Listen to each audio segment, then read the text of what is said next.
Halo, pagi ini tepatnya tanggal 2 Juli tahun 2025 jam 5 subuh saya berangkat dari rumah. Saya akan menuju ke Yogyakarta lagi bareng istri.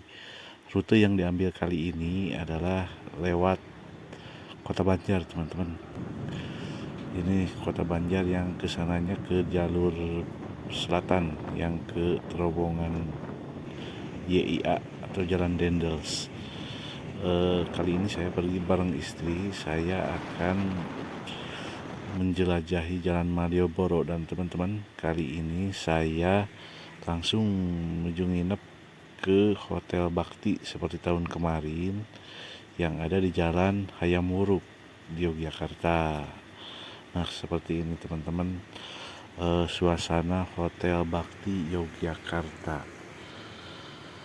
Ini tepat berada di Jalan Hayam Wuruk, yang di depannya itu kalau nggak salah ada Sekolah Tinggi Ilmu Ekonomi apa gitu, lupa lagi. Ini di depannya jalanannya cukup sepi, nggak banyak, lalu nggak banyak kendaraan yang lewat. Nah, seperti ini, tempatnya cukup adem, nggak panas.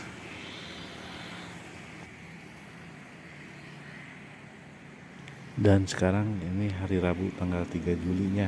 Sekarang saya semalam sudah nginep di sini di Hotel Bakti, dan kita coba lihat bagaimana di dalamnya Hotel Bakti itu. Nah, bangunannya emang bangunan agak lama seperti ini, tapi cukup lumayan nyaman sih. Nah, ini resepsionisnya, lumayan cukup luas. Ini parkirannya juga cukup luas. Kita coba masuk ke dalam, teman-teman, seperti apa. Nah, ini jalur pintu masuk, dan motor juga biasanya masuk lewat sini. Parkirannya motor ini cukup luas, teman-teman. Seperti motor saya itu di depan tuh. Jadi suasananya aman, nggak takut maling di sini karena di dalam ruangan dan di pinggir-pinggirnya ini terdapat kamar-kamar hotelnya, penginapannya. Nah, ini kebetulan kamar saya, kita masuk di dalamnya cukup luas juga, teman-teman. Ini buat rombongan juga bisa, ada kursi, ada WC, kemudian AC-nya, kemudian ada double bed, yang satu cukup luas, yang satu lagi kayaknya untuk seorang. Jadi cukup ruangan ini untuk 3 orang atau bahkan lebih juga, bahkan bisa, teman-teman. Nah, seperti ini kamar mandinya, ada cerminnya juga, ruangannya cukup luas, adem, ada AC. Dan di sampingnya ini, teman-teman, ada di pinggirnya, di sampingnya hotel ini ada tempat sarapan yang cukup asik. Di sebelah gedung Pride ini ada soto ayam. Selain soto ayam juga sebenarnya banyak, yang di seberangnya itu ada gudeg, kemudian ada apa lagi. Nah, saya ngambilnya ini yang soto saja, teman-teman. Ini kalau dari tampilan sih kurang menarik, tapi pas dicobain, ini soto enak banget. Soto di Jogja yang saya pernah cicipi ini termasuk soto yang enak banget, teman-teman. Lanjut, kita hari ini siangnya habis sarapan, kita langsung menuju ke Jalan Malioboro, teman-teman. Hari ini masih Rabu, teman-teman. Sekitar jam 8 saya berangkat nih, jam 8 langsung mau menuju Malioboro. Tadinya rencananya mau sore, tetapi siangnya rencananya mau pulang, jadi jam segini mencoba jalan-jalan di Malioboro. Nah, ini masuk Malioboro, teman-teman. Suasana Malioboro ketika pagi hari ya seperti ini, agak sepi ya. Kebanyakan toko masih belum buka, kemudian lalu lintas masih lancar. Terus apalagi cuma sebagian toko yang udah buka kayaknya, tapi pengunjung di sini udah banyak, teman-teman. Mungkin mereka yang melakukan jalan-jalan, study tour, pengen ke Malioboro-nya jam segini. Dan kali ini, teman-teman, saya akan coba menurut opini pribadi atau pengalaman pribadi tentang Jalan Malioboro ini. Jalan Malioboro ini di Yogyakarta merupakan jalan yang sangat ikonik, landmarknya kota Yogyakarta salah satunya ya, teman-teman ya. Jadi kalau di Bandung kan ada jalan yang ikonik, jalan yang mungkin yang mengandung sejarah dulunya. Ada Jalan Braga, kemudian di mana lagi ya, banyak pastilah di setiap daerah juga punya yang namanya tempat ikonik atau landmarknya yang terkenal, yang asik untuk dituju, menjadi destinasi wisata untuk dituju para pendatang biasanya. Nah, ini Jalan Malioboro ini. Mengapa Jalan Malioboro ini sangat terkenal, kemudian jalannya ini sangat dingin sekali. Kalau misalkan ke Yogyakarta, semua orang pasti ingin menuju jalan ini. Kenapa? Nah, mungkin salah satunya ini yang pertama adalah historinya, teman-teman. Jadi historinya jalan ini dulunya jalan yang legendaris, mungkin dari zaman penjajahan Belanda. Ini jalan tempat yang sangat penting. Sebetulnya saya belum membaca sejarah Malioboro-nya, tapi ini menurut pendapat pribadi saja ya teman-teman. Ini katanya Jalan Malioboro ini berasal dari bahasa Sanskerta, jadi Maliabara kalau nggak salah. Itu artinya, lupa lagi. Mungkin apalah ini, mungkin historinya lah yang sangat kental dulunya ini Jalan Malioboro. Terus daya tarik yang kedua, jadi Jalan Malioboro ini jalan yang cukup beda dari jalan-jalan yang lainnya karena menyediakan fasilitas-fasilitas yang sangat nyaman. Contohnya ini ada, biasanya kan kalau trotoar jalan itu kecil, kalau ini kan besar, lebar, luas, terus kemudian ada pohon-pohonnya yang bikin betah, rindang, teduh, terus ada tempat duduk, tempat nongkrongnya. Mungkin itu yang menjadi destinasi favorit bagi para pendatang. Terus yang selanjutnya mungkin yang menjadi daya tarik Malioboro itu, di sini kan banyak berbagai macam yang jualan baik itu kuliner seperti gudeg Jogja, kemudian sate Klatak, kemudian apalagi banyak di sini. Ada apa itu yang namanya kopi jos yang itu, terus apalagi itu yang minuman yang kalau di Sunda mah itu kayak sejenis es campur, es doger atau es dawet gitulah, itu lupa lagi namanya apa ya. Itu banyak sekali di sini, ada bakpia, itu banyak kuliner-kuliner yang sangat enak untuk dinikmati, terutama yang seperti biasanya di tempat-tempat lain seperti bakso yang gitu yang ada sama. Kemudian makanan yang manis asin, dan di sini lengkap semuanya di Malioboro. Terus selain makanan juga di sini banyak yang menjual souvenir, kemudian pakaian oleh-oleh Jogja, ciri khas Jogja. Kemudian banyaklah untuk pakaian dari mulai kepala sampai kaki di sini lengkap ada.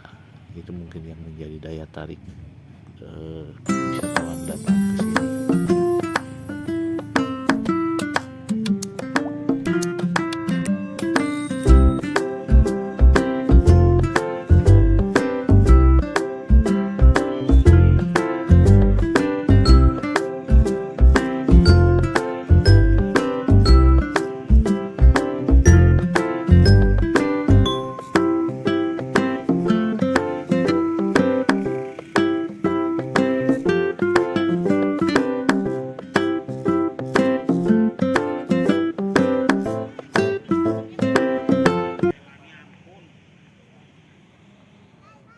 Yang selanjutnya lagi teman-teman, ini daya tarik Malioboro itu kalau menurut saya pribadi itu di sini tempatnya enak, betah, jadi orang-orangnya itu ramah-ramah, jadi orangnya itu orang ciri khas Jawa Tengah, Yogyakarta, enak diajak ngobrol, kemudian ya gitu, orangnya cuek, gak istilahnya itu gak kelihatan orang-orang yang apa ya, jadi orang-orangnya itu welcome banget gitu kepada wisatawan. Itu mungkin daya tarik lainnya. Kemudian yang terakhir mungkin ini daya tarik yang sangat sulit dijelaskan sebetulnya. Jadi daya tariknya itu daya tarik yang bisa dirasakan oleh indera keenam mungkin. Mengapa demikian? Karena saya pernah baca di salah satu tulisan, jadi yang isinya kurang lebih seperti ini. Jadi kalau misalkan sudah kalian atau kita sudah pergi ke Jalan Malioboro ini atau umumnya ke Yogyakarta, jadi suatu saat kalian pasti akan kangen untuk balik lagi ke sini. Saya juga sebetulnya tidak mempercayai hal itu karena yang dirasakan kan jarak dari rumah saya ke Jogja ini jauh sekali. Jadi ada perasaan capek, kapok. Untuk pertama itu dulu ada perasaan capek, kapok, tapi lewat 1 hari 2 hari dari sana lah kok pengen mau lagi lah datang ke Jalan Malioboro ini. Gak tahu daya tariknya, gak tahu apa ini, gak tahu sejenis kutukan orang mungkin, kutukan ini sejenis apa ya istilahnya, gak tahu sih. Ada mungkin ada salah satu tokoh mungkin yang mengutuk kutukannya baik. Jadi kalau udah datang ke Jogja biasanya akan balik lagi ke sini. Ternyata betul, saya bahkan sampai sekarang ini sudah 8 kali ke Jalan Malioboro. Setiap ke Jogja saya selalu mampir ke Jalan Malioboro ini. Nah mungkin itulah teman-teman yang menjadi daya tarik, salah satunya atau sebagian yang menjadi daya tarik untuk datang ke Jalan Malioboro ini. Mungkin dari teman-teman ada yang tahu, silakan tulis di komennya ya teman-teman ya. Apa saja daya tariknya datang ke sini itu. Oke, lanjut teman-teman, saya akan membahas biaya yang dibutuhkan dari Garut Selatan ke Jalan Malioboro ini, khususnya ke kota Yogyakarta. Jadi biaya yang dihitung ini adalah biaya minimum ya teman-teman. Biaya asal nyampe, bisa nginep, kemudian perut kenyang, itu saja. Gak belanja yang ini itu gitu. Jadi seadanya saja supaya bisa nyampe dan bisa kembali lagi pulang ke rumah. Oke, mulai saja teman-teman. Jadi biaya minimum ini teman-teman, minimum, gak mahal kok. Ini saya kemarin nyetok uang 1 juta aja teman-teman. Jadi saya kemarin dihitung-hitung selain belanja gitu ya, itu habisnya 1 juta aja. Terus yang apa saja yang 1 juta itu? Yang pertama teman-teman, bensin dari rumah saya Garut Selatan ke Malioboro, 1 kali perjalanan itu habis, kalau dihitung-hitung kan tangki motor saya bensinnya itu kurang lebih kapasitasnya 4 liter. Saya dari rumah ke sini, dari rumah masih kurang 1 strip. Jadi mengisi bensinnya itu 3 kali kurang lebih habisnya, kalau dihitung sampai sananya habis gitu, itu kurang lebih 100.000. Jadi PP-nya, bensin yang diperlukan untuk bolak-balik dari Garut Selatan Jogja, kemudian Jogja Garut Selatan, itu habis 200.000 teman-teman. Jadi bensin 200.000. Kemudian apalagi yang kedua biaya penginapan teman-teman. Penginapan, karena ke Jogja itu kan jaraknya jauh, jadi gak mungkin kalau misalkan pulang pergi langsung, gak mungkin. Jadi ya mau gak mau harus nginep, karena perjalanan di Google Map itu cuman 10 jaman lah, tapi saya membawa motornya kan banyak berhentinya, kemudian kecepatan bukan anak muda. Jadi kalau waktu yang saya tempuh itu biasanya 14 jam, 14 jam. Jadi seharian penuh full. Jadi ya begitu, harus harus nginep akhirnya. Itu penginapan saya nyari nggak yang lebih dari 150.000 per malam. Main ke Jogja itu teman-teman paling singkat itu 3 hari 2 malam kan.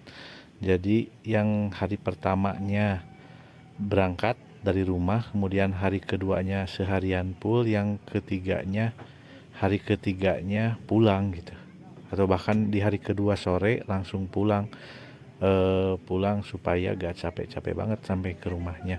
Jadi otomatis saya nginepnya itu 2 malam teman-teman, dengan nyari harga yang 150.000, otomatis 2 malam itu kan 300.000. Jadi untuk biaya bensin tadi 200.000, kemudian penginapan 300.000, 500.000 teman-teman ya, baru 500.000 bensin sama penginapan. Terus yang ketiga teman-teman, lanjut yang ketiga, biaya yang dibutuhkan itu adalah untuk makan. Untuk makan ini biasanya satu hari perjalanan saya biasa menghabiskan uang, yaitu biasa sarapan kurang lebih 10.000 per orang. Biasanya kan bubur, kupat tahu, soto, yang kayak gitu-gitu aja lah, yang ringan-ringan, gak berat-berat seperti makan siang gitu. Itu biasanya satu orang 10.000, 2 orang itu kan sama istri jadi 20.000. Kemudian makan siang biasanya paling mahal saya ngambil yang 25.000 per orang, jadi 2 orang itu 50.000. Apalagi misalkan kalau makannya nasi padang kan itu di bawah 25.000, biasanya paling mahal 20.000 gitu, jadi masih ada sisa. Tapi ini hitung maksimal saja 25.000. Misalkan makannya itu di tempat-tempat lesehan-lesehan supaya sambil istirahat, itu biasanya tidak lebih dari 25.000 per orang, seperti ayam bakar yang kayak gitu. Terus apalah banyak di khas Sunda, atau misalkan khas Yogyakarta, itu saya hitung 25 per orang, jadi 2 orang itu 50.000. Tadi sarapan 20.000, kemudian makan siang 50.000, jadi 70.000. Ditambah lagi nanti makan sore, hitung aja maksimal 50.000 ya teman-teman, 2 orang, jadi satu hari makan itu 120.000 teman-teman, satu hari. Terus kan saya dari rumah ke Jogja main, kemudian balik lagi itu 3 hari. Jadi tinggal hitung aja 120.000 dikali 3, jadi 360.000 untuk makan saja teman-teman. Gitu. Tadi kan bensin 200.000, penginapan 300.000, kemudian makannya 360.000, jadi total 800.000-an lah, 800.000-an. Yang lebihnya itu kan tidak menentu, biasanya seperti tadi ada yang makannya itu nasi padang mah ada yang cuma 17.000, bahkan ada yang serba 10.000 aja. Kita bulatkan saja, jadi makannya yang tadinya 360.000 jadi 300.000 aja teman-teman. Jadi habisnya itu tadi 500 ditambah 200 tambah 300 tambah 300 jadi 800.000. Kemudian bensin sudah, kemudian penginapan sudah, makan sudah. Yang terakhir yang keempat, jajan teman-teman. Tadi baru 800.000. Nah itu sisanya biasanya jajannya itu ya, kalau udah usiaan kayak gini mah jajannya gak neko-neko, gak macam-macam gitu teman-teman. Jadi paling yang seger-seger di jalan gitu, seperti es campur, kemudian es krim. Jajannya itu kan saya juga gak seneng ngerokok gitu, gak seneng kopi, jadi jajannya itu diarahkan untuk jajan yang seger-seger aja gitu, yang menghilangkan haus ketika panas terik perjalanan touring.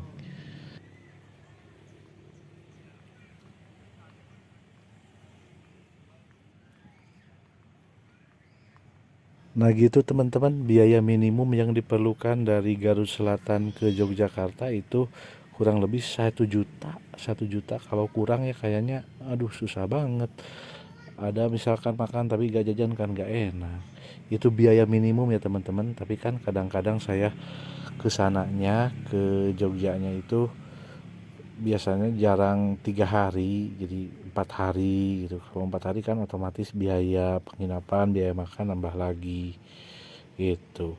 Terus kalau teman-teman pengen segera dibeli, pengen bawa oleh-oleh ya 1,5 juta 2 juta cukup lah, cukup 1,5 juta atau bahkan pengen puas lagi 2 juta mungkin gitu teman-teman. Mungkin itu saja videonya, itu sharing, sekedar sharing. Jadi biaya minimum 3 hari itu 1 juta udah cukup teman-teman kalau kalian misalkan minat ke Yogyakarta. Oke, demikian, terima kasih teman-teman. Assalamualaikum.